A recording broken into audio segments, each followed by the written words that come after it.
Now, with the 43rd pick in the 2020 NFL Draft, the Chicago Bears select. You want to go embarrass yourself with this thing? Embarrass myself, my family, my children, my mother can hold her head up in any neighborhood in the city when she walks down the block. Mark, are you sure about that? I'll make him an offer he can't refuse. Forget about it. It's the draft mob, the draft mob. It's the draft mob, the draft mob. It's the draft mob. We on the job. Block boys show respect to this thing of ours. It's the draft mob, the draft mob. It's the draft mob, the draft mob.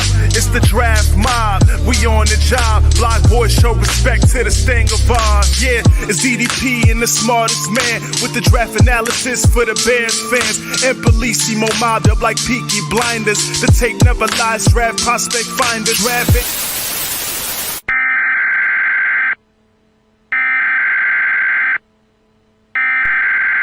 We interrupt our program to bring you this important message.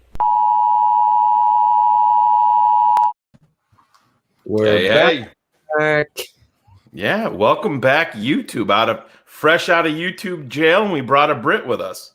Oh yeah, you're gonna spoil the party somehow. Hopefully my internet is surviving and we will move into this first ever show. No, I'm freezing. Yeah, you're a little bit delayed, but yeah, we'll jump right into it. We're gonna, today's gonna be a little bit of a stripped down show. The big open, the big, regular show is gonna officially debut next Sunday. We're gonna get into a little bit. We're back on the TTNL regular YouTube page for our 8,500 subscribers there. So we want to give this free portion to everybody so you can kind of see what we're going to be doing each and every week as we go down this tunnel for the 2021 NFL offseason that is the Chicago Bears. Now, we don't know if that's light at the end of the tunnel, George, or if it's a fucking freight train coming to smack us in the face, but we're going to find out real soon, so it's going to be interesting. I can hear a bit of a choo-choo in the distance, and that helps. Yeah, we'll see how that goes. But yeah, we're used to this as Bears fans, but we know no matter what that we're going to be in the quarterback game. I happen to think that they're going to focus more so on the veteran quarterbacks that are available. And if it was me, I'm doubling down again in the draft to cover all bases. But that's what smart people do, and I'm not sure we have those people employed at Hallis Hall, unfortunately. But yeah, we got some people here in the chat ready to go. Phil, you're wound up and busy as normal, but welcome to the 2021 NFL offseason, my man. Yeah, I'm excited. Keeping it transparent. I don't know what's going on with my internet today. It's slowed down, so I rebooted, did my spiel to get ready for just this initial show, just to give people an understanding of what we're going to be doing on the Draft Mob show every Sunday. It's going to be a patron show breaking down the draft like nobody else, with a bird's eye focus, a Hawkeye focus on the Chicago Bears and how these prospects, draft eligible players, meet the needs as well as the fits of the Chicago Bears franchise. We're so happy to have George Berlissimo from across the pond joining us. You heard the new open by our guy, the music director here at TTNL, Cool Kennedy, giving you a taste. We just gave you a little bit of a taste, an appetizer on Valentine's Day. Obviously, you all have wives. They're like beautiful chicken wings, Phil. 36 beautiful wings. Yeah, so that's really what we're going to do today, really giving you a free show. And we're excited because we're back on our YouTube channel. Out of jail. That's why we wanted to go live today. We're out of jail. We're back streaming on our channel. We can't be more excited about that. And we're going to give you a little bit of a taste of it, get into a little showcase of what the show is going to be about, and really bring on Berlissimo. And next week, will be the official kickoff. You can become a patron. Sign up, www.thetapeneverlies.com. I think we have a banner that you could see on that. So we're going to be coming live every Sunday leading up to the draft, and then a few Sundays or so after the draft as we get you ready for the 2021 season. And then obviously more stuff will become available here. Yeah, become a patron right there. www.thetapeneverlies.com. We are out. Isaac, as you're saying, of YouTube. Claudio was a little slow getting that banner up there. Yeah, he's working the background. I'm glad you added banner up there.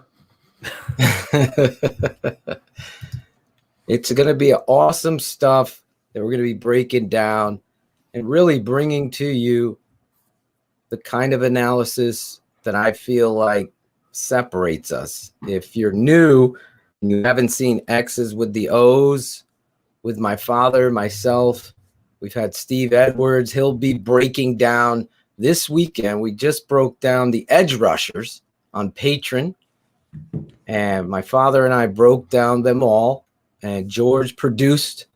And then next Saturday, we'll be breaking down the offensive tackles with former Bear Steve Edwards. So that's going to be something to get into. It's going to be a lot of fun. It's going to be fireworks, especially with Speed Bump Charlie, the Walrus, all of that. And really having a former offensive tackle for the Bears sitting in with us to talk about this and destroy blog boys and narratives and all of that. That's what we do here. So we got Bearlissimo joining us on this network. We're going live Valentine's Sunday. Our wives are upset with us. But they know what's important to us. It's the draft. So that's why we're here. Mine's out of listening distance, so I'm safe saying that. No, I'm joking, of course, but this is a big part of what we do. I mean, as a grown man, I have no problem saying this is my grown man's Christmas, the NFL draft. I feel like a 7-year-old kid the night before, on Christmas Eve, getting ready. And this is what it's all about. This is where you really build your team if you're good at what you do. And this is why, it's so important, and why we put the time and effort into doing what we do, because let's be honest, there's a lot of fans listening now that aren't as rabid as we are, and we're going to provide you guys with all the information that you need, because there's a lot of stuff out there. We're going to show some things on a quarterback that everybody loves, George, and Zach Wilson, where we may say pump the. Well, that's what I'm saying. We're going to say pump the brakes just a little bit, and don't fall for the narratives that you're reading on Twitter or the flavor of the month, because what you read from a national perspective, there's a lot of nuts and bolts there. There's agents involved, paying reporters to get their guys' names out there, and we're gonna peel back all those layers and show you what is the truth and what you need to be looking for. So some of the things that I think are particularly important with regards to this whole process, and the whole evaluation of someone is a fair evaluation, and you can't do that team by team or result by result or play by play. What you have to do is look at the context of the situation, and you have to put that as part of your process. So with things like Zach Wilson, it's very easy to get seduced by the off-platform throws, the no-look throws, the arm talent, the physical talent of being able to move around and things like that. But you also have to have context. And when I say that, it's things like, how long is he taking in the pocket? What's his wind-up like? Is he seeing the coverage correctly? Is he putting the ball where it needs to be against the leverage? So this is the context that I know from watching X's and O's with Phil and Coach Atoshin, that we're able to bring to the fans and say, okay, yeah, let's look at the stuff that's good, but also let's look at the context, because we're not going to tell you what to think or what to see or what to believe or who your favorites are. What we are is going to give you the tools to make those good decisions yourself. And, we're probably going to butt heads. I'm fairly certain we're going to butt heads on some prospects. But equally, I think that what is great about this whole MOB is that we can together form some sort of consensus, even if that's, we like this, but we don't like this. We like this, but we don't like this. We're all in agreement on this, but this is an issue we're going to have to address. And that's part of the whole evaluation process, not just with an individual, but how you're filling out your team as a whole. And I think that's what the Bears probably should do a better job of. 100%. It's a great time to pull back the curtain and look at the roster. So our network, and really today we're trying to sell some of you that are subscribers here on the YouTube channel to go over to the other side, become a patron for $7 a month, and get the analysis that we're going to show you today, a little taste, an appetizer of it. If you haven't done it, there's people in the chat that are patrons. Listen, give it a try, like Shane would say, $7 for that month.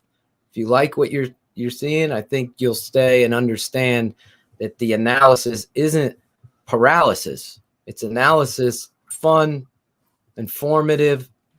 It's teaching, it's coaching, it's all of the things that you would hope your Chicago Bears are doing.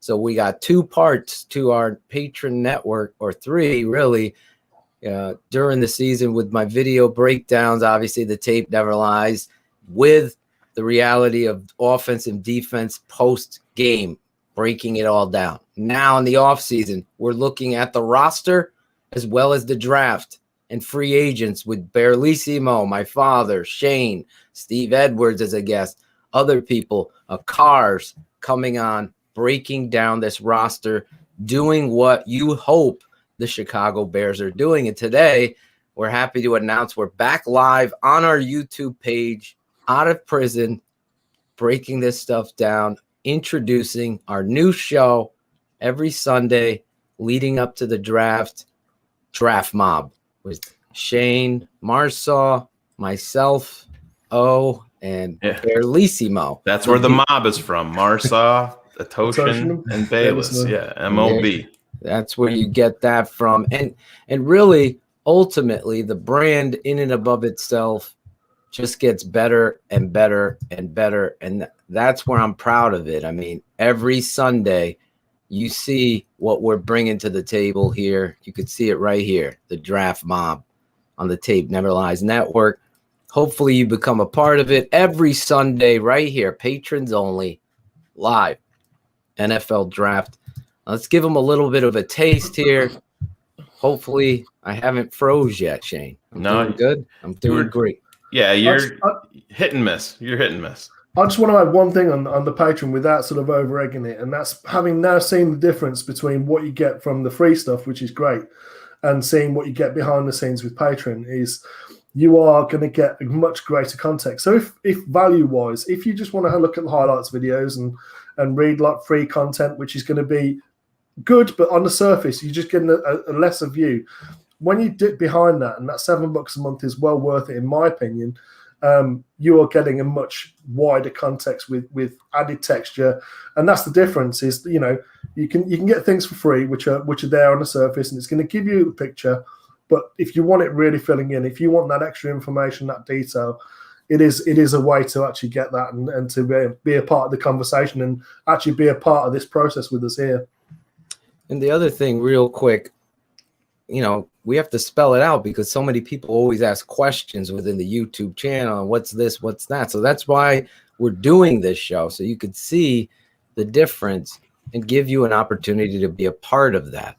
And really, that's really what is so important to us here as we go forward. And there will be, Shane's favorite thing. Yeah. Listen, Facebook user. And so everybody in the comments. There's a banner. I'll get it. If you head over to StreamYard.com/Facebook and accept the terms there, it takes 3 seconds. You only have to do it one time. Then when you comment on our page here, we will be able to see your name. And we don't know who Facebook user is. I'm sure sometimes, to be fair, Facebook has done some sort of update that you have to go do it again. So if you've already done it, I'm like, what the hell? Yeah. Why am I not? It's probably Greg Braggs. He's not the brightest bulb, but Well, I think some of it's a little bit of trolling as well. I think some people just like to do it because it's it's a bit of fun to poke us and sort of to see that banner. They just love seeing that banner scrolling across the bottom there. Just go there. Accept and where's the banner? Where do I go? At the end of the day, believe me, we can find out who you are if we really want to. So let's not go down that route and go to the mattresses. Well, also, I wanted to just add to what George was saying and what I was saying. We will also have guests like Mark Schofield that you saw on Keep It 100. Other people, Rashad Whitfield, another guy, focused on particular prospects. So the idea is to get the perspective of the reality of the Chicago Bears GM and coach trying to find positional fits for this offense. I mean, no one breaks it down like we do. George breaks it down. So I can include him in this now as he's a family. That's what this show is. 100 crew. You guys understand it. We're going to break down who fits, who doesn't fit, and who might be that oddball or sleeper in the whole nine. And the other thing is here, we're going to have mock drafts of George's favorite. Mock drafts challenges. You know what a mock draft is, George? Well, I've done 3 since we've been live. So we're going to do mock drafts with you. And we have so many exciting things that we have planned moving forward. Yesterday, we found out that we were out of YouTube jail. So we're like, screw it. Let's go live. Let's get ready. Obviously, every Wednesday night, it's Keep It at 100 on this network. You'll be seeing us this week. Got some special announcements this week. It's going to be great stuff. But let's give the fans a little bit of a taste. We're getting love on Twitter, too. There's a roided out freak. Mike Brez is giving us some love right now. He? Yeah, on Twitter. So thanks, Mike. Laughing at what we're doing. It's all good, though. Tell Daddy I said hi. Oh, jeez. Well, here we go. I guess some places you get what Daddy pays for. Yeah, exactly. So this is what we're going to be doing here, breaking down these prospects. Berlissimo, the producer here, trying to get it to the extent. So Berlissimo, let's walk us through this here. Yeah, this is Zach Wilson of BYU. So we're out of the gun, and we've got a mesh concept to sort of pull in the linebackers. You can see there, he's reading cover 2. He's looking specifically at the left safety to see whether he follows the slot receiver. He knows he's got a much taller receiver at the bottom of the screen on the 20 there, outside release. You see him go there. He's already ID'd that the safety to that side of the field has gone with the slot guy. They see him in the center of the field. Puts a high jump ball for a taller receiver. I personally, great throw, great result, and the guy goes up and gets it, which is what you want him to do. I would prefer him to sort of throw it closer to the 40, if I'm being honest there. So just put a little bit further downfield, a little bit more arc on it, makes it easier for his guy. It's not then a contested ball. What we see on this angle, Phil, is number 3 is going to come on a free release there. That's why I've circled him. He's going to give him a good shot. So he knows that shot's coming. He still puts the ball there. So, he's not afraid to take contact, although he has been injured in the past. He's a little bit lightweight for me. He's very athletic, a little bit, needs some NFL weight room, I think, just to get a little bit more stout and able to take more punishment, because as you've seen on this as well, is that the time in the pocket, if you roll it back a little bit, the time to the actual throw is not sort of NFL time. It's a little bit longer than he can expect to see on this kind of throw. I'm not sure if it's on this one, but it is on others. That's just pointing out there that he's on the mesh concept. You can see him looking at the safety, sees number 2 going into the center of the field there in the post, sees the safety go with him, knows he's got single on the outside with a much taller. There's the time for the snap. There we have it, 3.6 seconds. The average time to throw in the NFL is what, 2.4 to 2.7, right about that kind of range. And that's on most passes. So 3.7 seconds, a full second longer. This is with him sort of having what is basically quite an easy read. He's reading half the field, he's reading the safety, covering the slot receiver, knows he's got one-on-one on the outside, 79 yards, touchdown. Great stuff. Great throw. You talked about the free release with the linebacker coming in on him. He's a little slight build, but you see the mechanics the tight, look at the hand is nice and tight to the body, to the chest with the ball. You like that. Then the throwing mechanics. I like the delivery where he's over the top. Obviously the circle's on him, but you'll see it right here. Over the top. Look at that front foot.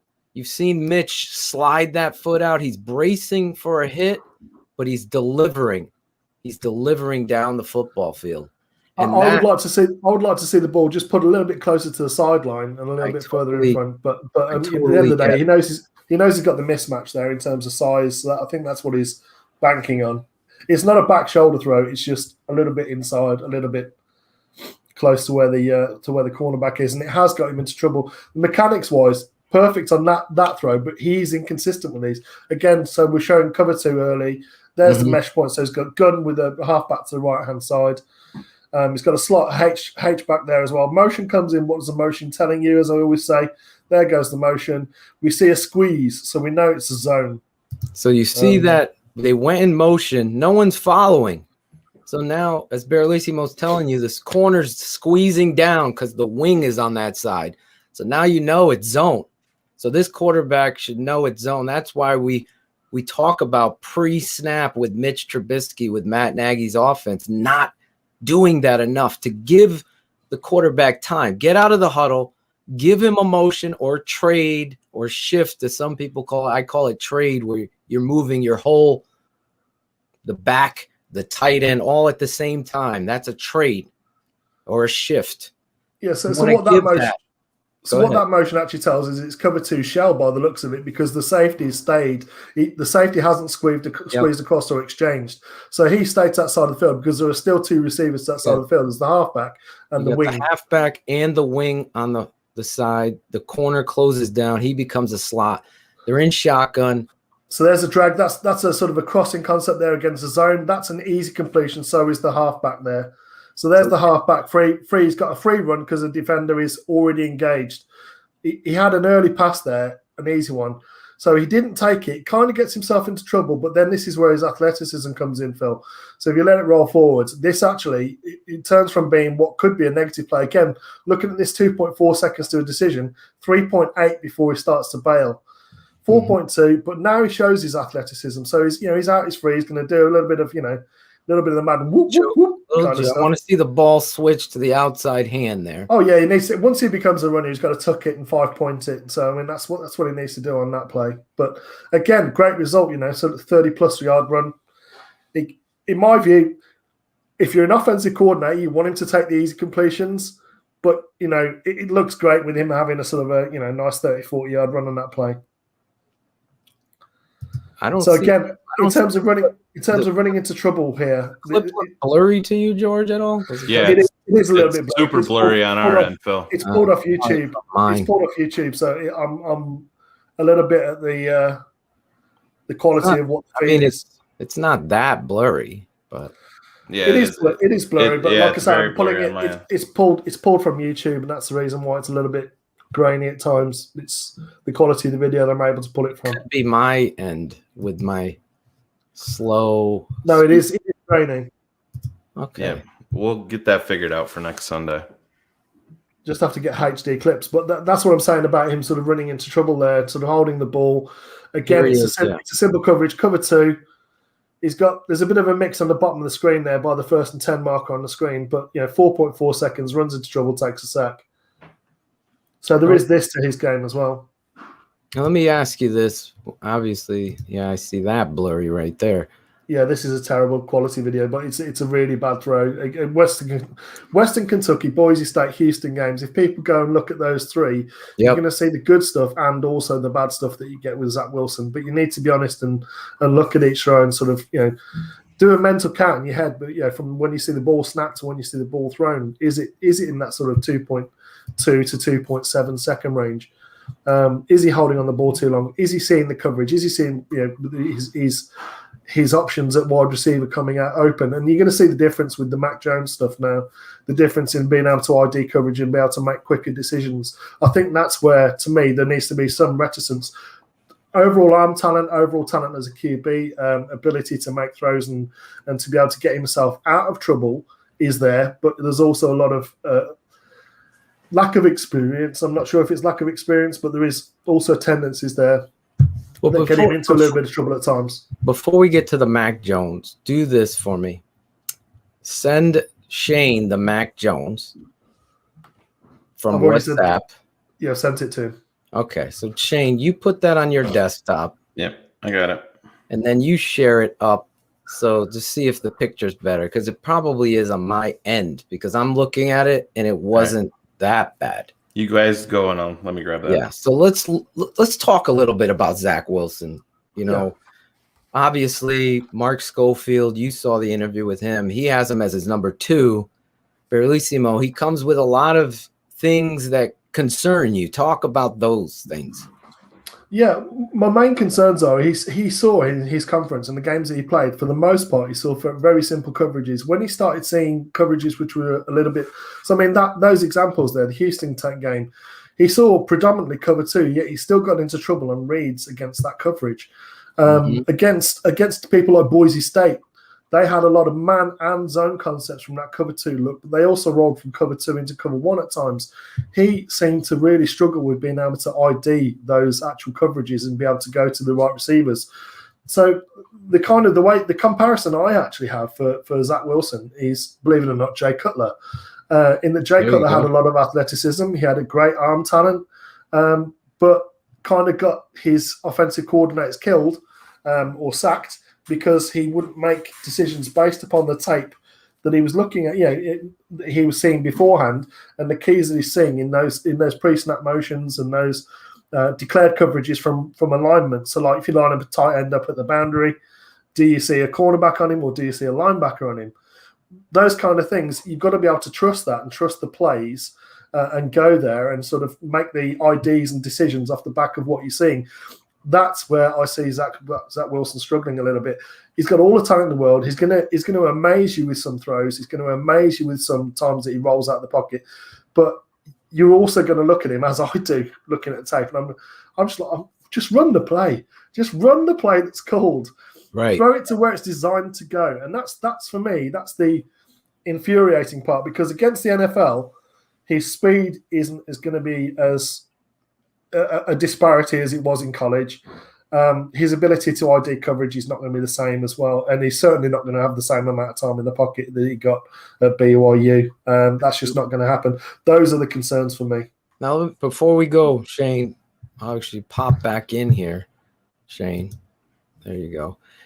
You could leave it up there, but I wanted to ask you this, because Bellissimo, here's the thing. Mahomes came with these weird throwing angles, big arm, crazy stuff, similar athleticism here.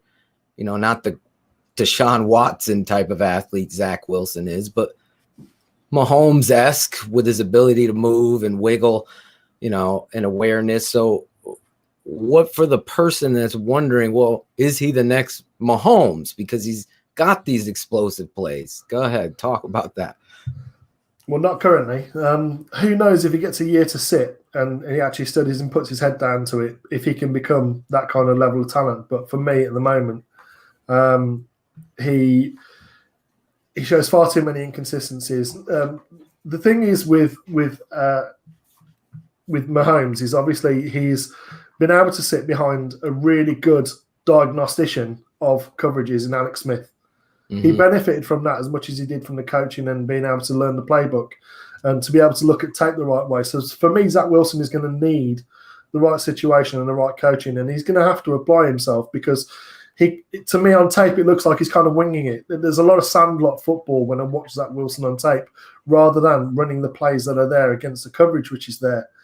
So yes, there's a lot to get seduced by. Yes, there's a lot of Mahomes-esque, being able to run, move, and manipulate his body to be able to throw the ball pretty much wherever he wants to do at times.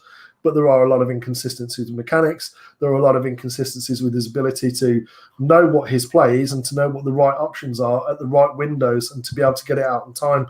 That's the concerns to me, is that, he's going to need some help in diagnosing coverage. He's going to need some help in terms of, learning coverages and be able to go where he goes to. He's going to have to trust his OC. And that's where it boils back to what Shane is saying with the Chicago Bears at 20. the veteran route seems to be, where are they going to trade? Who are they focusing in on, and what are they giving up? And when you look at Wentz, you look at David Carr, you look at Derek Carr, rather.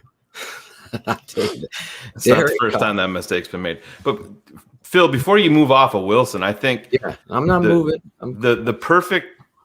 What I think the reason that people are so intoxicated by him is, like what George said, is because of those off-platform throws, and they automatically default to, oh, he's going to be Patrick Mahomes.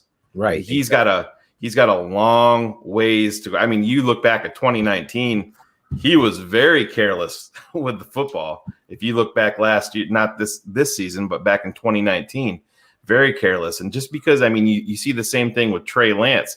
You see some of these off-platform throws. Now, I'm a bigger fan of Trey Lance overall than I am. Zach Wilson scares me. George, you and I talked about it a little bit there pre-show, but just because these guys are making some of these off-platform throws, like when I see Zach Wilson, I agree with you, George. I do see a lot of Jay Cutler. I think it's a great comp. I think some of his movements. Tony Romo is another guy, the way that he moves around a little bit. I see a little bit of that. That's a great comp right there. Tony Romo is throwing off platform and making those type throws isn't going to automatically mean that he's going to be Patrick Mahomes on the next level. And I think that's why we're here, to inform you guys that it's not just that simple. I mean, there's a lot more that goes into it, and there's a lot of things to get intoxicated by, like George said, but he's got a long ways to go. You're not going to get cookie cutter shit here. Anybody could be a troll. Imagine being the Tape Never Lies network trolling other networks. Imagine that shit. Never would happen. That's what never would fucking happen, because I'm not a pussy. Okay, I'll keep it 100 with you. I keep it straightforward. I'll stand up to anybody when it comes to football X's and O's. I would only take a mother on this network that knows their shit backwards and forwards. That's why Barlissimo is here, keeping it 100. I've had my issues with Barlissimo. I fucking love this dude. His football acumen is off the charts. Anybody hating on that is dumb as dirt. Anybody hating on me, come on. Proof is in the pudding. Unfortunately, Phil, I don't have my pen to point at the screen to do my video highlights. The left tackle is a left tackle. It's not the fucking top of the key. Okay? Go learn fucking football before you talk to me. Seriously. Let me just get that out of the way. I just can't even comprehend it. It's so easy to troll. It's so easy. Like, do the work. Proof is in the pudding. That's a straight talk. That's the real. I keep it 100 here. Draft mob. That's what it's about. I'll fucking shoot you down with truth bullets. I don't need to threaten nobody. I'm not bully for hire. Forget about it. The thing I had to get that off my chest when I looked down at what Shane said. I'm like, oh my God. Yeah. Nobody's surprised, Phil. It's all good. It's water off a duck's back. You kind of expect crap in a toilet, don't you? You know, at the end of the day, that's what you kind of get some places. But I just can't believe it, to be honest. Sorry. To be honest, going back to Wilson, because I'd like to talk about actual football and not assholes. For my mind, the thing is with the comparison between Zach Wilson and Mahomes, and feel free to interject and correct me if you feel that I'm out of order here, but with Mahomes, there's a plan to what he does. So yes, he's off script, but there's a plan in his head to what he's doing. He's manipulating a linebacker. He's manipulating a safety. Right. He's got his eyes are not just on half of the field. His eyes are on the whole of the field. He's using manipulation in his movement and his ability to look off and to throw no look. It's like John Stockton or a point guard. With Wilson, I feel it's a little bit. I've seen Mahomes do it. I'm going to do it because it looks cool. I'm going to do it because I see what you're saying. I'm doing this. With Wilson, he's kind of bailing because he doesn't know where to go with the ball. Not that he's manipulating coverage. It's just literally he's sandlock running around, kind of, okay, who's open? Okay, well, he's coming open. I'll sling it. He's got the arm talent to be able to do that. He's bailed himself out. But to me, again, some of this, whilst it looks cool, it looks amazing, is because he's not seeing it. if he sees it earlier and he goes to where the play is going to be open, because there's always something open against any defense. There's always something that they give you. He needs to be able to trust his offensive coordinator to take what is given to him. But he was, and maybe he gets that at the professional level, because at college level, it's all about putting splash plays on tape for him. And that's what it looks like to me. Right. I want to make the splash plays rather than just run the offense, for Christ's sake.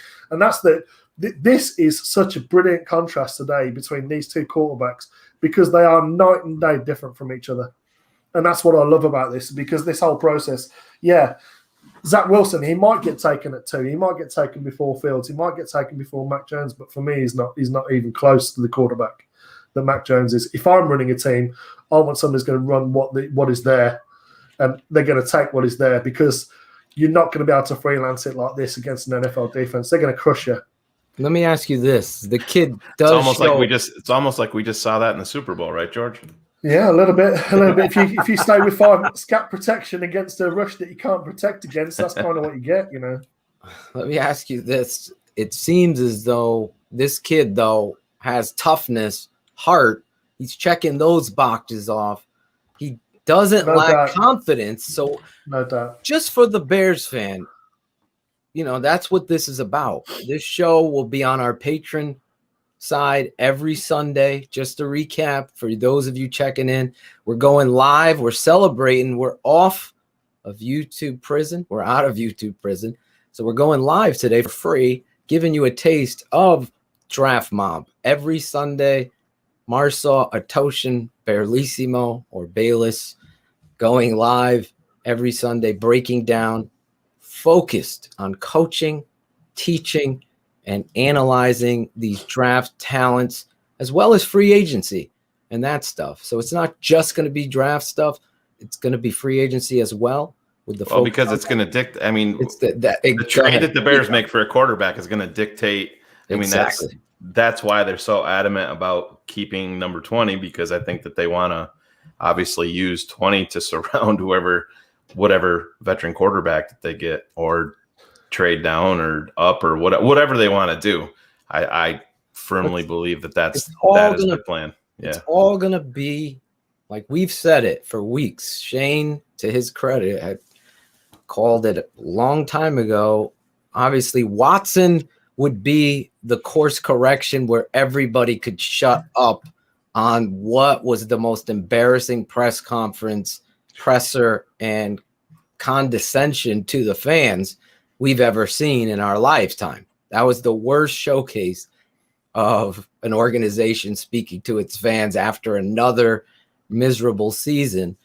And they could try to twist it, turn it any other way, but that's the reality of what we saw. And you want to get the fan base excited. There's 2 guys in this, in my opinion.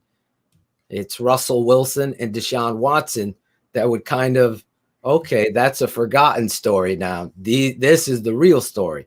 Will the Bears do that? Will they collaborate to do that? That's the question right now. And before you say Watson's not on the table, like some of these blog boys are saying, I'm telling you, from what I'm hearing, there's nothing set in stone. Deshaun controls his destination.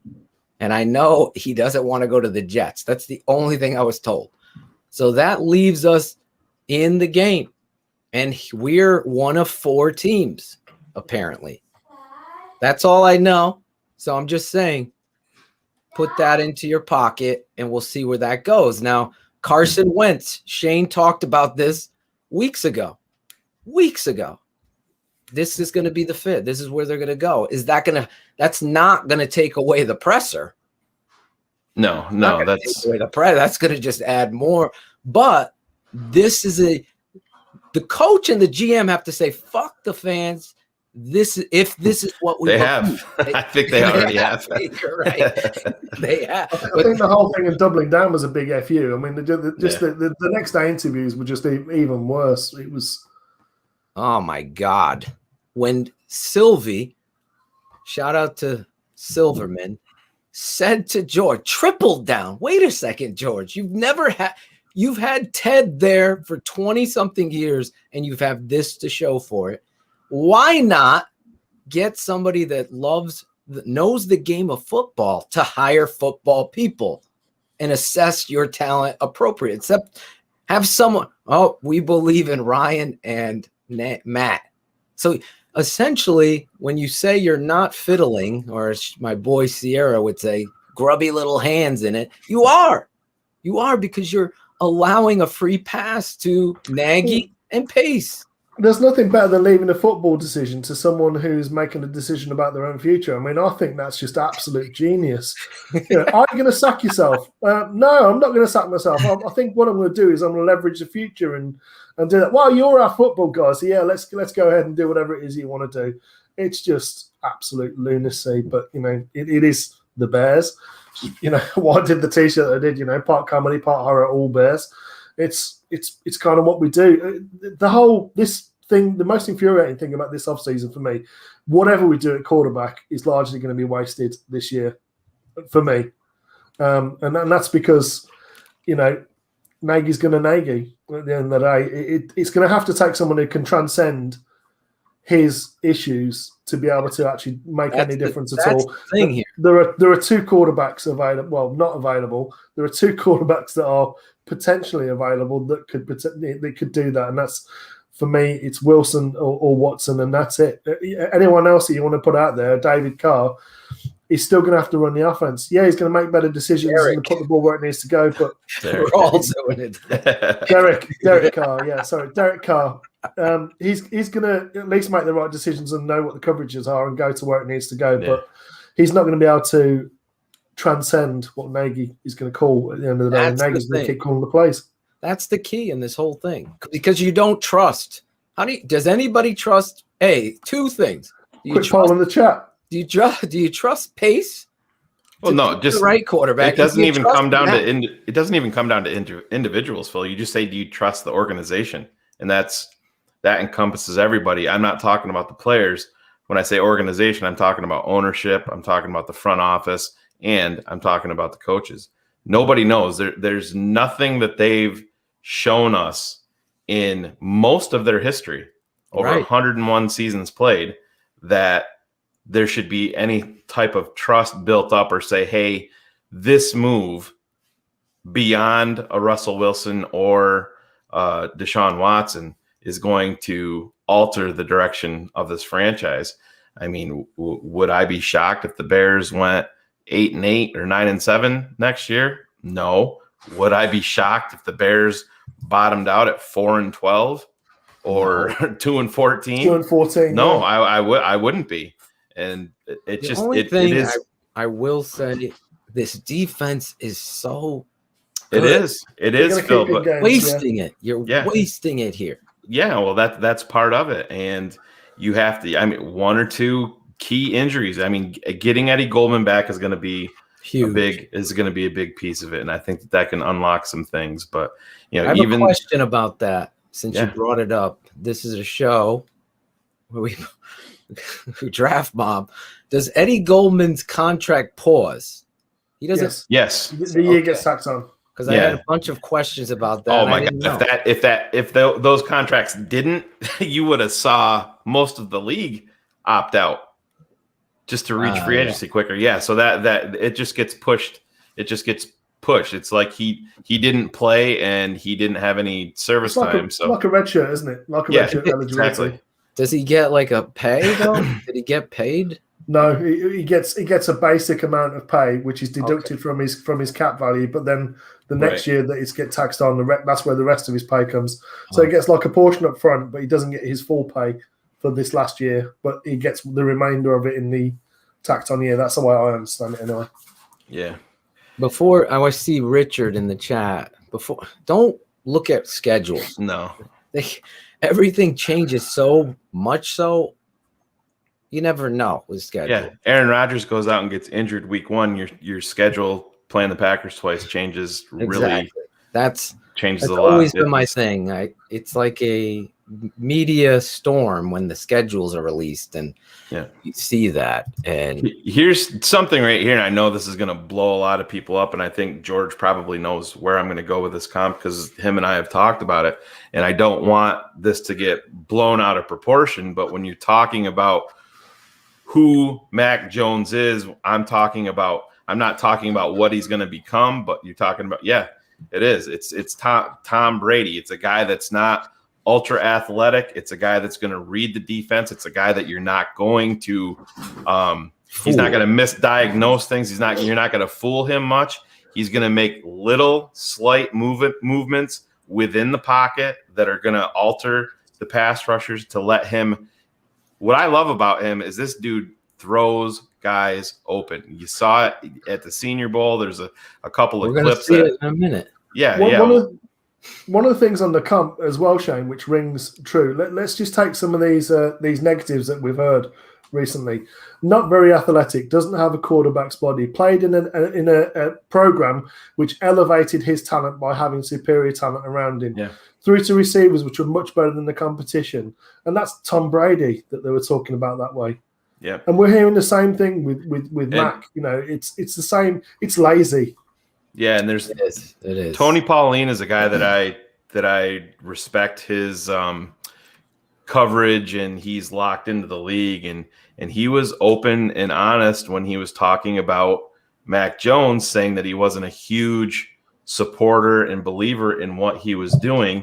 He had the ability, and he went down to the Senior Bowl and got to know some of these guys and just got to see the interactions. And he said what blew him away was that Mac Jones was an alpha to everybody. Everybody gravitated towards Mac Jones, and that was the same type of deal at Alabama. Now, he's not going to be the guy that's going to come in there and just talk a big game. He's not going to say too much, but he's going to do his job, and players are going to gravitate towards him. And that is one of those innate abilities that you can't teach. That's not something that you're going to be like, oh, I'm going to head down to the library and I'm going to pick up a book on how to be a fucking leader and read it, because that's when you say that right there tells you immediately that there's a problem.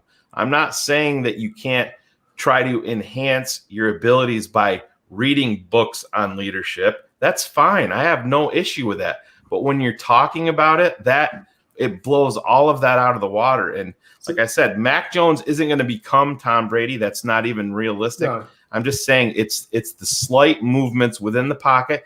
And don't undersell. This kid has enough athleticism to make some plays. And we'll show you guys some clips on that. So like I said, don't overrate me comping him to Tom Brady. I'm talking about similar play style. Doesn't have a huge overpowering arm. He's going to get his George, talk about how much time he was getting. You know, we were talking about a pre-show, getting the ball out. So everyone talks about, I mean, the other thing is about the Senior Bowl, day 2 of practices, he was correcting people's alignments when they were coming out the huddle. I mean, day 2 of a new offense he's picking up. With people that he didn't have any history with, never played with. Never seen it before. But in terms of this Zach Wilson, what I want you to do is when you're looking at this, I'm talking directly to you here that are in the chat now, and the people are going to watch this later. What I want you to do is to look at these plays and look at the time and decision making to the ball being out, because that's the massive difference between these two quarterbacks. 1 second before we play the plays, I've like Shane said, the draft is like Christmas morning for me. Obviously, the nickname Draft Dr. Phil came from that, because I love the draft. I love analyzing these young players and seeing where they go, what the story is. And that's what this show is going to be about. But under the microscope of how they fit with the Chicago Bears. This isn't wishful thinking. We're going to analyze all these quarterbacks because you never know what's going to happen or how these teams view them. But in the history of doing this, I've never agreed with Shane and Matt Carstensen ever in the history until Mac Jones back in October this season, when we were like, all of us, this is the guy, my guy. This is my favorite quarterback in the draft. And that's not to take anything away from any other prospect in it, but the processing, the accuracy, and these guys did a great job. Not saying this is the next Tom Brady, but if you were to look at the player and the movement and the pre-snap processing. Diagnosis, yeah. This is where you gotta love Mac Jones. if you're concerned with Mac Jones' athleticism, I ask you to go and watch the Bama versus Notre Dame tape, because he was under quick pressure quite a lot in that game. Mm-hmm. He was having to barrel out of the pocket, but keep. Not when you're seeing him in the pocket. Look where his head is. Look where his eyes are. That's the thing. That's the pretext to what you're about to see. Just it's only a little sample, but have a look and see what you think. Go ahead, Shane. Put it in there. Hopefully, it's a little bit. Looks good on my side. I mean, it's going to be 420 because so literally, what's that? 3-step drop, and the ball is out. Look at the placement on this. Look at the placement. Look at the arc for making it easy for a receiver. That's a Look at the arc of catchable. that. There's no chance that DB can get there, and that's a good DB there. Now pause it, Shane, because you could pause it on your side. This is Auburn, isn't it? I want to get rid of this thing. Like, you don't analyze, and so many teams, even teams, and people get burned. You don't say, well, he's Alabama. They're playing better. They got better players. The NFL is better. That's the only way you can understand this. We want to see mechanics. We want to see when does the ball get out there? When does he time? Your rebuttal to that is when you're saying that everybody is better, then you're focusing on ball placement. You're focusing on the accuracy. I mean, if he's throwing guys open like he did at the Senior Bowl, Just George, there. that's he just threw that guy open there. Exactly. 3-step. Just right there. This one is another good example. The release past the safety here at that 15-yard line. This guy isn't even looking yet. The receiver. No. Look. Watch his release. This is understanding the coverage. They're playing matchup man here. He gets contact at the 15-yard line. The ball is already out. Absolutely. And that's just... Look at the placement of this. The arc gives the receiver time to see the ball and adjust. That's a dime ball. That is a dime ball. You can't throw it better than that. And this is Auburn, isn't it? I think the defense. Yeah. These are two of the better cornerbacks. Look at this ball drop in there. Just in a bucket, literally in a bucket. It's just, you can't place it better than that. That's him. That's this next throwing angle. Him open. This next angle. Watch the safety on the left half of the screen underneath Alabama. Watch what happens with the pump with his hips. Watch the safety's hips specifically. He turns to the sideline on the pump. There he goes. That's his hips turned. Now he throws the ball back inside him because he knows his receiver can leverage past him. He's going to have to turn around. The guy's going to have to flip and spin because he's selling the outside. He throws it on the numbers because he released it. Well, look where he is on the leverage. Look where he is on the leverage. That's why he's putting him back inside to make it easier for him to get in there. The safety has to spin. It's bring that back, Shane. Rewind that back. I just want to point out when you're analyzing a quarterback, and we always talk about anticipation. Right there, he's made his decision. I'm throwing to the motherfucking number. Pump on the outside. I got the matchup that I want. I'm going to pump him. Get him flat-footed. If the ball is way in the air, look, that is NFL accuracy and anticipation. I'm a huge fan of this kid because of that.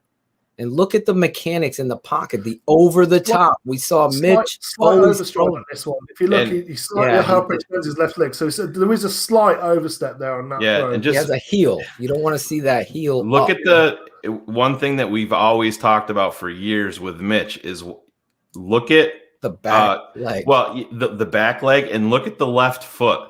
Watch the left foot in concert to where the ball is going on this. And with Mitch, sometimes he would completely unlock swing the gate. Swings the gate. Total wrong way. Look at the left foot on this, and then look where the ball is going, and that it's going to tell you a lot of the story. It's the hip See that left foot right there. Look at the left foot there, and then watch where he's going with the. Yeah, it's hip torque, arm in motion. It's all one motion. Yep, and he knows he's throwing to those numbers. Look at the placement. Draft saying that they're picking up Mac Jones in the second, and I know Paige DeMarcos was on with us saying they're going to grade. I can't see him getting past Carolina. No, I think that's probably his. And they worked with him down at the Senior Bowl. Sure, that counts. Yeah, so that you're going to have to trade up into Tony Pauline again. Do you think there's not maybe Sorry, Shane. No, do you think there's not maybe an invested little comment there by Matt Rule in his ear saying, "Yeah, you don't need to bother playing with this game. We don't need to. We've seen enough. We know what we're seeing." Yeah, exactly. And I mean, I don't blame Mac Jones there at all, because he goes out and has a pass tipped and it gets picked off and whatever happens. He did enough. And listen, we know we've been around this long enough. What these guys are doing on game day in terms of the Senior Bowl isn't a large factor or a factor even at all in things moving forward. It's the process leading up to it. That was a bit of the comedy for me on the Senior Bowl day. Was Matt Rule was saying, yeah, we won't bother with Mac Jones, but Ian Puck. Yeah, right, exactly. Let me say this, because there was a comment up there. You can't penalize your player you're analyzing by the surrounding talent. If you do that, you're doing it wrong. Because Alabama is what they are and won the national championship, well, guess what? Deshaun Watson won the national championship. Do you think he had any talent there? How many talented receivers did he have? You saw the fucking talent there. When you look at these players, you only can diagnose mechanics, accuracy. What's he got? Burrow with Justin Jefferson. Exactly, Jefferson. Yeah. Exactly. You can't penalize Mac Jones because he's got a good line and a good team. No. That's where you are wrong. That's why the Bears are fucking dumpsters fires, because you want to take a chance on a kid that started fucking 13 games. Look at the truth on the tape. Pace. It fucking drives me crazy. I have zero issue right now saying that I'm a bigger fan of Mac Jones as a quarterback than I was of Alabama's quarterback last year in Tua. He's better than Tua. He's better than Tua and Hurts, without a doubt. People get upset about it. That's why I always laugh when people know that I'm an Alabama fan, and I've seen this a lot. They're like, "Oh, you're just promoting this kid because he's from Alabama." There's nobody that's harder on Alabama players than I am. And it's pretty rare for me to be out here promoting one. And we've been on it early. I can attest to that with this guy. Yeah. Listen, we're the whole thing. Two was taken where? Two was taken where? Was it 8? Tua? Was it? No, it was, wasn't he? In the first round, wasn't it? Yeah. So it was taken. So it's taken early. But okay, so let's look at the receivers he had last year. Yeah. Better than what Mac had this year in terms of availability. Oh yeah. Well, yeah. What? You can say whatever you want about offensive line was better last year with Andre Smith there at left tackle. Exactly. So don't say whatever you want about Devontae Smith, but the most explosive wide receiver didn't play for 90% of the year. Yeah, and he's ridiculous. God, I freaking love that. Like, if it looks like a shit take and it smells like a shit taste, there's no need to taste it. Well, that's what this show is going to be, guys. That's why we're live here today, giving you a taste of what it is we're going to be doing. Giving you the appetizer every Sunday, Draft Mob on the Patron side, www.thetapeneverlies.com. Barlissimo, Shane, myself, Cars, guests, breaking down the NFL draft, analyzing, debating, and cutting each other off at every turn for our guys, slamming the table for our guys. We have so much exciting news here at this network. I can't even contain it. That's why we're live. We're out of YouTube prison, Shane. Yeah, finally. Barlissimo, what were you going to say? I was going to say, hopefully we'll be able to get 1 or 2 interviews as well on the way with prospects. So, I mean, we'll be able to do some of that GM work. Absolutely. I already have a couple guys that want their players to come on the show. So that'll be, and Barlissimo, I'll say it on the air because that's where we're most transparent. Well, we're always transparent, but I'll keep it transparent. You are great at wrangling guests. That's a really good. If I was analyzing Barlissimo, that's one of your top skills. I love that about you. Right. Forget about it. There's going to be a lot. We're going to have Angelo coming in here doing mafia scenes. I think Tom has a good question here, and I think it's very important. And Great question, Tom. This is where it factors in, Tom, to how free agency goes when the NFL league year begins March 17th. It's important. 3 days after that, March 20th, a guy like Carson Wentz has a $10+ million roster bonus due. So that's probably when things, listen, deals don't get done in the NFL until they need to get done. Everything normally needs a deadline. So that's something that you're going to have to look at. But where do you need to get? Barely Simone just told you. He thinks that there's a legitimate shot that Mac Jones could go 8 to Carolina. So when you're talking about that type of move, you have to back up. You go back to like 2017 when you look at Kansas City. Kansas City was at number 27 overall that year. They gave up a 3rd rounder and a future first to move up from 27 to 10. I think with Buffalo or somebody, I don't know, Cleveland, somebody. Yeah, to get Mahomes. So that got them from 27 to 10. Chicago is at 20. But the difference is you have to have somebody that's willing to drop that far, even if it's for a future 1 and a 3. I think your best bet is someone like the Bengals. Yep. Because they've got Burrow, they've got a tackle. In terms of like things that they've got, wide receiver is probably what they're going to be looking at, or interior offensive line to protect Burrow. You'd be able to get that around about pick 20. You're going to be able to get a decent wide receiver and a decent interior, probably the best interior offensive lineman round about that kind of mark. So if you're looking for a trade partner, I mean, that's where I'd be sort of gunning for, is that sort of Cincinnati kind of range, their pick. Yeah, and they're a team that loves to deal, especially on draft day. And, it's going to be everybody's talk. I am not 100% sold that the Jets, the Jets, I think, are going to be a classic team that does wait. I think that they're, I know Phil has been told that Watson doesn't want to go to New York, but who knows? Things can change. If he wants out of Houston so bad, he may, grant that. And if I'm a team like the Jets, you have one offensive tackle that you could sit right there, take your other bookend, the kid from Oregon, and have your 2 tackles, and that's going to make a guy like Sam Darnold better. So it's going to be very, very interesting to see how this goes, because one move filters down, and it's going to affect everybody after that. And this all kicks off with Chicago when they make a move for a veteran quarterback. They're not going to rely. I think Greg, again, had another comment in there that he would rather wait and see what happens with Watson or whatever. I don't think the Bears are putting all of their eggs in a basket for a rookie quarterback to take them to the promised land when these guys are at the end of their rope. It just doesn't make business sense for them or career sense for them. To me, like I said in the beginning of the show, I'm making a move for a veteran quarterback, and I'm doubling down on another guy that's got some upside and some ability a little bit later in the draft to bring them in. But to echo and reinforce you, Shane, I mean, I think that's the only thing that could possibly make sense in this situation. We know that Foles does not work in the system. Mm-hmm. We know that. We've got the evidence. We've seen it. And he's only declining as age goes further on as well.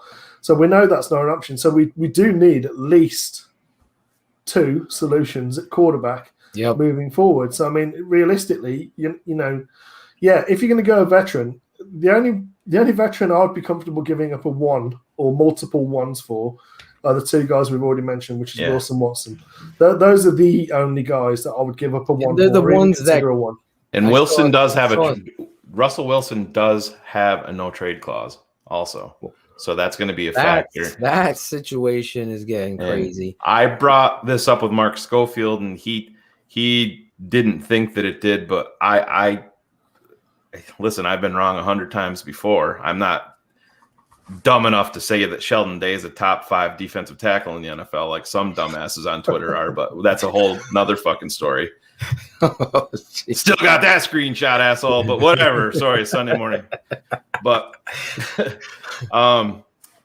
Russell Wilson, I think part of what his thought process is his marriage and his wife's career, because that's the way that a lot of this stuff works. If they can get to a place like Vegas, or get to a place like New York, or get to a place like Miami, I think that is going to be something that he's going to be completely open to. It's going to be very, very expensive. I'm just shocked that, he came out and made that all public. And then Seattle doubled down and said that they were very unhappy with the comments. So that's definitely going to be worth watching. And I love Russell Wilson, but the fact of the matter is you don't know. He's got He's been very, very consistent, but guy's going to be 33 years old during the season. And I'm not saying that he can't play another 5, 6, 7 years. 10 years like Tom?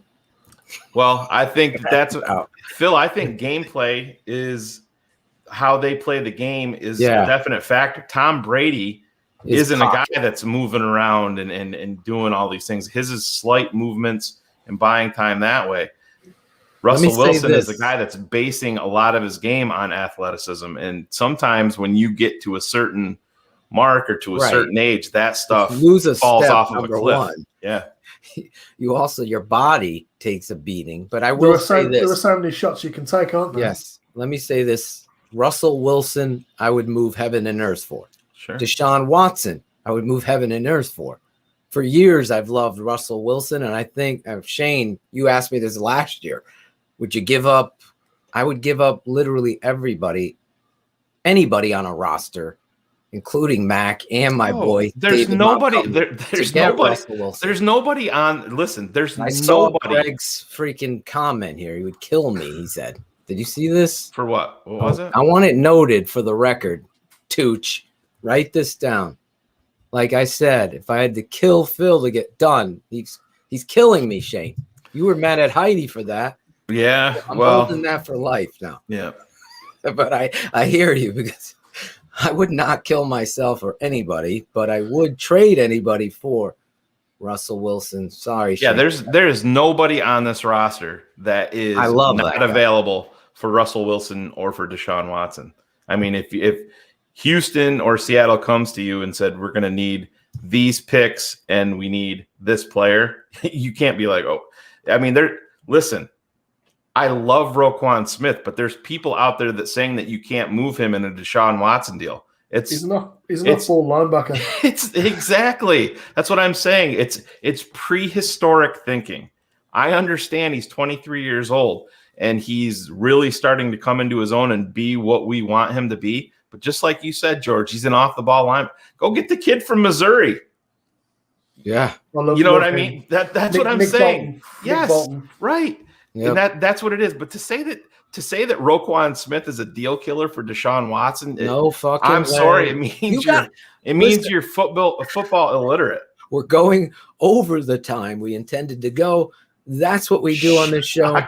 The tape never lies.com, Patron. I'll say this. This quarterback team has been starved for quarterbacks. This is a league that the quarterback sets the tone. The quarterback wins. As much as I love defense and running the football, if you don't have the quarterback, you're not winning consistently. You'll get one in there. You'll get one at some point, but the roll of the dice is luck to get one. When you got consistent quarterback play, who, by the way, Mahomes, you're there twice. Don't get it twisted. They got beat, but they were there twice. You've been there once in the last 30 years. Our defensive linebackers look a lot better as well. Let's not pretend that's not part of the consideration. You have it. Pace fucked up. He missed on 2 elite talents at quarterback for a gamble. He should have been fired. That's it. Pace gone. Nagy gone. Well, yeah, they should have got an organization that the correct move always was to clear the deck. House. They should have cleared the deck. They didn't do it. Now we're here. This is our job now to fix this, because I said it to my wife at dinner last night. I would put more faith and trust in these two guys over here joining me to make this team better than I would the fucking Pace and Nagy show. That's keeping it 100. We have no other choice, though, to analyze what it is they're going to do. Is it Wentz? Is it somebody else? We've talked about it. I've talked about Jacoby Brissett. We're going to be talking about this stuff. Free agency, the draft, Russell Wilson, Watson. If a trade happens, the three of us, Cars, everybody's going to be going live. We're going to be breaking it down. Become a patron. Subscribe. It's right there. $7 a month. Last final thoughts. You go ahead. Real quick, Phil, about quarterbacks and linebackers.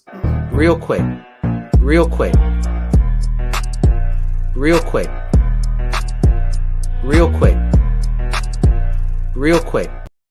There you go. Go ahead. There's no position when you want to compare a quarterback versus any other position in football. There's no position where a good one wins you more games and a bad one loses you more games. Right. There's no other position than quarterback. That's it. It starts. Yeah, you need offensive line. You need everything to be good at the end of the day. But there are certain positions where you can kind of hide a little bit better by scheme or by design. And you can scheme people like linebackers. You can scheme them to be better than they are by putting them in good positions. A quarterback ultimately, not Chuck Pagano.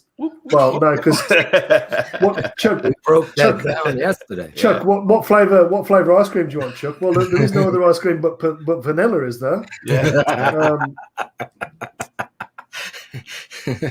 Chuck is that guy that's the thing with Pettin as well.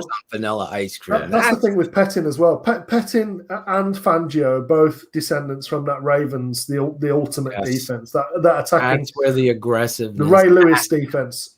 That's where it has to come from, and that's where ultimately, hopefully, Desai's picked that up from Fangio, and you can sure as hell, Pettin is going to get Roquan, Khalil, Akeem, Eddie Goldman. You can bet your life their sack production goes up just by him being here. Sean Desai is going to get unveiled to the media tomorrow, so hopefully our hopefully our Chicago Bears media will. What time ask is him that? some question. I'm not sure the exact time, but we'll tweet it out there when we find out. Well, we all are, so maybe we can. Maybe we gotta get some time. Yeah, maybe we'll. I just want to sign back on with George so I can hear him say Pettin again. I love the way he says that. Pettin. Nice. I love that. So articulate. So articulate. Well, you move from like Greg Braggs to George. I mean, the IQ points go up through the roof. So hey, I love Greg Braggs. We all love Greg. That's if we're not joking. Got to pick on him. He said he was watching us in the shower, which is just a whole different weirdness. But don't get cars going. Yeah. I see a lot of you out there watching live. If you didn't catch it live, it'll be up on our YouTube channel. And Shane, 205. Yeah, exactly. 205 people live. 205 people live watching right now on a Sunday morning. I mean, there's some networks that like to run their fucking mouth today that they get 200 views over 3 weeks, even though they have 87 different shows. So there are some fans. There are some shows on that network that have less viewers than hosts. Yeah, exactly. Jesus. Sunday. Right. It's Sunday, Valentine's Day. Take care of your lady. Take care of your man. Do something for me. Go to our swag shop. Let's get that banner up there. Got a little commercial for you. Go over there. Get some swag. Right there, www.Superior Embroidery. Tape never lies shirt. A smartest man are we making that yet, Shane? We'll get those up there. We're gonna get those up there. Aceveto's slowing me down. He's like, we got to get this perfect. This has been a showcase, a lot of fun. This is what this is gonna be. Draft Mob every Sunday. The intro, all of the stuff will be ready next Sunday on Patron only for you guys. Become a patron. The offseason is going to be incredible. The guests, as George said, are going to be incredible. The analysis, all focused in on what the Bears should do. Real quick, what they Phil, should do. Ravi, I'm not talking about the network that we came from, so I'll just clear the deck on that. That's had nothing to do with where Phil and I moved from. So no, you can like both. That's good. I wasn't talking about there. There you go. He wasn't talking about that. Yeah, we'll explain on Keep It at 100. This Wednesday night, we'll have a big announcement on Wednesday night on Keep It at 100. Claudio, the crew will there. We're adding somebody else to our network and our shows and some new shows as well as on top of Barlissimo. That sounds like Greg Braggs-esque. Yeah, that sounds like a Greg Braggs and Barlissimo show. Yeah, on top of Barlissimo. Spoiler alert, Greg isn't coming to the network. I'll just save it at that. But great job today, fellas. I want to share as we roll out. Give me your final thought if you have one. If not, let me just send you out with a little showcase of all of you 100 crew people that are sharing your swag with me that you're wearing. I tried to put a little piece together to thank you and appreciate you. You have Real your quick, final thoughts? Yeah, just real quick, Phil, before you do it over, like I said, this week was always going to be free.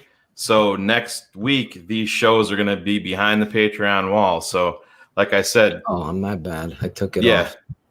Yeah, throw that back up there. So head over to thetapeneverlies.com. And like I said, $7 is going to get you a month. It's going to get you 30 days of everything that we do, all the in-depth analysis. If you decide that you don't like it, you're not committed. Beyond that, there is an option now where you can go up and do a year subscription, which is kind of nice. But we wanted to give you guys a little bit of a showcase of what we're going to be doing. I know we'll get the video portion of it figured out a little bit better so you can see it clearly. But that's what we were doing today to work out some of the kinks, stuff like that. But head over to thetapeneverlies.com. Talk to fellow patrons. There's a lot of them here. They'll tell you if they think it's worth it. It works out to about 23 cents a day. I don't think you're going to get better coverage anywhere. We're going to get into a lot more detailed analysis moving forward with each position group and how they will be, if who the Bears will look, because there's going to be prospects that we like and there's going to be prospects that we like that don't fit what we're doing in Chicago. Exactly. That's just the way that it goes. So, live mock drafts, patrons, we're going to give you a franchise. You are going to be in charge. You're going to have to sign up to become a part of this. We're going to do a live mock with everybody being a GM, and we're going to have to do it together live. $7. $7. You're going to be the GM of the Jets or the Patriots, whoever, and we're going to go through it. It'll be fun. Trust me. Randomly see who obtains the title of GM of the Chicago Bears. And it'll be a lot of fun this offseason, and we'll be doing that a couple times as we get prepared closer to the draft. We'll start the mock patron drafts. It's going to be fun. That's what that show is about. Barrelissimo, anything else from you? Yeah, one thing, it is Valentine's Day. It's a day of love. So, share your love wherever you get a chance to. And that's, if it's this content, then great. And if it's not, then okay. The other thing I would also like to say and put out there is because I am going to be looking, I'm not going to see every single prospect that there is out there. I start at the top 300, 350, and I kind of weed out people who I don't particularly think. So if there is someone who you think is a good prospect, my tag there is that underneath my name there. That's my Twitter name. At me, DM me, whatever you want to do. Tell me which prospect and what it is you like about them and which tape you want me to go look at. And when we get to Patreon things, that's maybe something that we can do as a little extra every now and again. Is just take a look. If we get enough people telling me the same names, we'll take a look and we'll put that on there for you as well. And we'll also look at your mocks and things like that and take care of that for you. Yeah, George will start grading your mocks. We'll have you as a teacher, George, but you have to wear a top hat. F, Greg. Okay. I haven't seen it yet, Greg, but F. All right, guys. Great job. Loved it. Had a lot of fun. Here's a lot of more fun of you guys. Really, I can't say this enough. I'll say my last piece. The fans keeping it 100, always loving what you guys bring and sharing our work. Without you, there is no 8,300 and plus subscribers. We're finally back. I'm super excited about that. Here's some swag, peeps, and everybody representing what we're doing here at the Tape Never Lies Network.